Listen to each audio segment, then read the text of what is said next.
যদি কেউ আসতে চায় সমস্যা নাই, আমরা ওটার সাথে সাথে সাইজ হবে। কলেজের ভিতরে ক্যাম্পাসের ভিতরে ঢুকে গেছে। পরবর্তীতে যেটা হয়েছে যে এই আইডিয়াল কলেজের যারা উচ্ছৃঙ্খল ছেলেমেয়ে ছিল এরা কিন্তু পুলিশের সাথে আবার এসে মারামারিতে লিপ্ত হয়। তো ইট পাটকেল মারছে, আমাদের পুলিশের বেশ কিছু আহত হয়েছে। তো পুলিশও বাদ বাকি পরে যেটা করছে ওই যে টিয়ার শেল মারছে, মারার পরে একটা পর্যায়ে আমিও এসে ওদের সাথে ভিতরে আমি গেছিলাম, যাওয়ার পরে ওদের সাথে কথা বলেছি যে ওদের আসলে সমস্যাটা কি, মানে ওদের কী হয়েছে। যাক, ওদের অনেক রাগ অভিমান আছে, এটা শুনে আসলাম।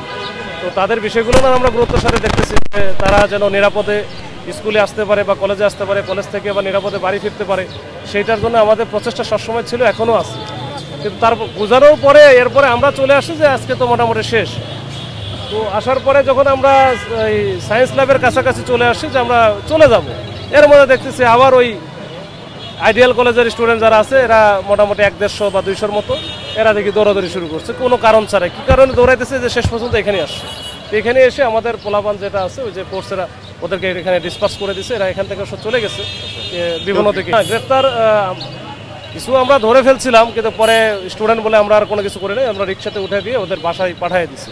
আমরা এখন ওদেরটা তো আমরা ওইভাবে জানি না, ওটা পরে হয়তো বুঝতে পারবো। আমাদের 5-7 জন ফোর্স আহত হয়েছে, যেটা ওই যে ইট লেগে আর কি, ইট বা ধারালো ইট। এখন আর কেউ নাই, বাইরে কেউ নাই, পুরোপুরি নিয়ন্ত্রণে। যদি কেউ আসতে চায় সমস্যা নাই, আমরা ওটার সাথে সাথে সাইজ হবে, এবার কোনো কথা নাই।